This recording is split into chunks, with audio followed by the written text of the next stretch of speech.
ஜெய் வராகி. குண்டலி புரவாசனி சண்டமுண்ட விநாசனி பண்டிதஷ்ய மனோன்மணி வராகித்தாயே நமஸ்துதே. ஜெய் வராகி. வராகி பக்தர்கள் அனைவருக்கும் அன்பு வணக்கங்கள். வீரை கவிராஜ பண்டிதர் அருளிய வாராகி மாலை என்னும் பாடல்ல இப்பொழுது நாம பார்க்கக்கூடிய பாடல் வராகி அம்மாவை எழுந்தருளச் செய்யக்கூடிய பதிகம். இந்த பதிகம் பாடுவதோர் பலன் வராகி அம்மாவுடைய எந்திரத்தில் எழுந்தருளச் செய்வது, வராகி பூஜையிலே வராகி அம்மாவுடைய அருளை பெற நாம் இந்த பாடலை பாடிதான் துவங்க வேண்டும். ஏனென்றால் இந்த பாடலுக்கு பூஜையிலே வராகி அம்மாவை வரவழைத்து எழுந்தருளச் செய்து அவளுக்கு பூஜை செய்கின்ற அந்த நேரத்தில் அவளை வரவழைப்பதற்கான பாடல். அப்ப நாம் எந்த ஒரு கோரிக்கை வேண்டுதலை வைத்தாலும் வாராகி அம்மா வந்து எழுந்தருள வேண்டும் இல்லையா? பூஜையில ஒரு யாகம் வளர்த்தினாலும் சரி, ஒரு பூஜை நடத்தினாலும் சரி, வராகி அம்மா அங்க பரிபூர்ணமா இருக்கணும்.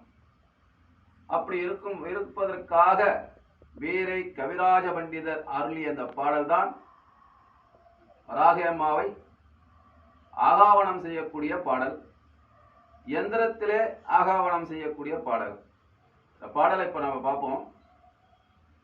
தோராத வட்டம் முக்கோணம் சட்கோணம் துலங்கு வட்டத்து ஏறார் இதழிட்டு ரீங்காரம் உள்ளிட்டது நடுவே ஆராதனை செய்து அர்ஜித்து பூஜித்து அடிபணிந்தார். ஆராதனை செய்து அர்ஜித்து பூஜித்து அடிபணிந்தால் வாராதிரால் அல்ல ஓலைஞான வாராகியுமே. வாராதிரால் அல்ல ஓலைஞான வாராகியுமே. ஜெய் வராகி. இந்த பாடல் உள்ள பொருள் அர்த்தம் என்னன்னு கேட்டீங்கன்னா, வராகி அம்மாவை எந்திர ரூபத்தில் வரவழைக்கக்கூடிய எழுந்தருளச் செய்யக்கூடிய ஒரு பாடல். தோராத வட்டம். இந்த வட்டம் என்பது பிரபஞ்சத்தை விட மேலானதாக சொல்லப்பட்டுள்ளது. அது தோராத வட்டம். அதில் முக்கோணம் சட்கோணம். முக்கோணம் என்பது சிவபெருமானையும், சட்கோணம் என்பது அம்பாள் சக்தியையும் குறிக்கக்கூடியது.